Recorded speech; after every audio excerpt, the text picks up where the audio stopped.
The Civil War did not arrive in the Blue Ridge as marching armies. It arrived as suspicion, hunger, as neighbors watching neighbors. In the Southern Appalachians, this was not just North versus South. It was brother versus brother, valley versus valley, family against family.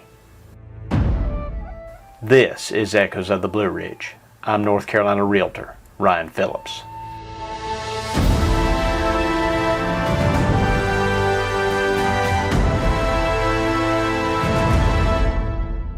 By 1861, the mountains of western North Carolina and East Tennessee were not unified in their loyalties.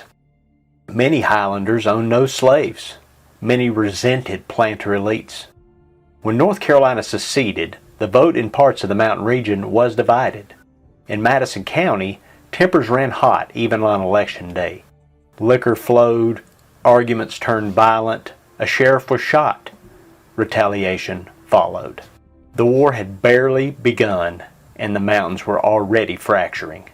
In November 1861, Union sympathizers in East Tennessee attempted to burn 9 railroad bridges along the East Tennessee and Virginia Railroad. They destroyed 5. The plan was to disrupt Confederate supply lines ahead of a Union invasion. That invasion never came. Confederate forces responded brutally. Arrests, drumhead court-martials, hangings. Some of the bridge burners fled into the mountains, into places like Shelton Laurel in Madison County, and the Blue Ridge became refuge and battleground. By 1862 and 63, the war in the mountains was about survival. Salt was scarce, corn was scarce, inflation was crushing. Deserters returned home to feed families. Unionists raided Confederate supply stores. Confederates retaliated. In January 1863, roughly 50 men from Shelton Laurel descended on the town of Marshall and seized salt and provisions. To them, it was necessity. To Confederate authorities, it was insurrection. Governor Zebulon Vance demanded action, and action came. Confederate forces from the 64th North Carolina Infantry moved into Shelton Laurel. They were joined by partisan cavalry. Among the officers in the region were Colonel Lawrence Allen and Lieutenant Colonel James A. Keith. Over several days, suspected Unionists and deserters were captured. 13 prisoners, ranging in age from roughly 13 to 60, were marched away. They were ordered to kneel, and they were shot without trial.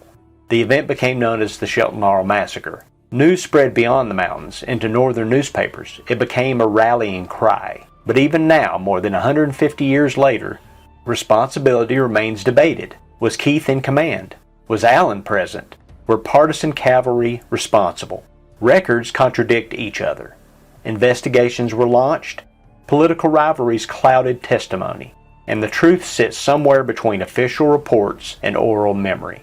What is certain is this: 13 mountain men and boys were executed without trial, and the valley never forgot. While violence tore through Madison County, another complex figure moved through the mountains: William Holland Thomas. Thomas, raised in part among the Cherokee and instrumental in preserving land for what would become the eastern band of the Cherokee Indians, sided with the Confederacy. He organized Thomas's Legion, a unit of white Highlanders and Cherokee soldiers.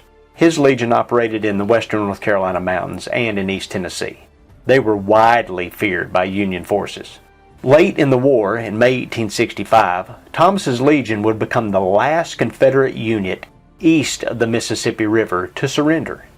In the final days of the conflict, Confederate forces under Thomas and General James Martin moved through the mountains near Waynesville, North Carolina, where Union troops had entered the region. Accounts describe Cherokee soldiers of Thomas's Legion surrounding portions of the Union force, building fires along the ridge lines through the night, and chanting, creating an impression of a much larger army. At first light, it is said that Thomas, accompanied by a group of Cherokee warriors, some described as bare-chested and painted for war, rode forward to confront the Union commander. According to later accounts, the display was meant to intimidate, with threats of violence if surrender was refused. But before any engagement could take place, the Union commander informed them that the war had already ended, that Robert E. Lee had surrendered weeks earlier at Appomattox. The confrontation dissolved not in battle, but in realization. The war had already passed them by. Thomas's legacy is complicated. He helped preserve Cherokee presence in the mountains. He also fought for the Confederacy. The mountains rarely produce simple stories. The war in the Blue Ridge was not fought in grand fields like Gettysburg. It was fought in the hollers, barnyards, crossroad towns, college campuses. In places like Mars Hill, Confederate troops occupied buildings. Union raiders burned the buildings to punish the town for harboring the rebels.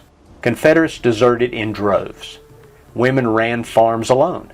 Letters survived from wives begging husbands to come home. Rich man's war, poor man's fight, they called it.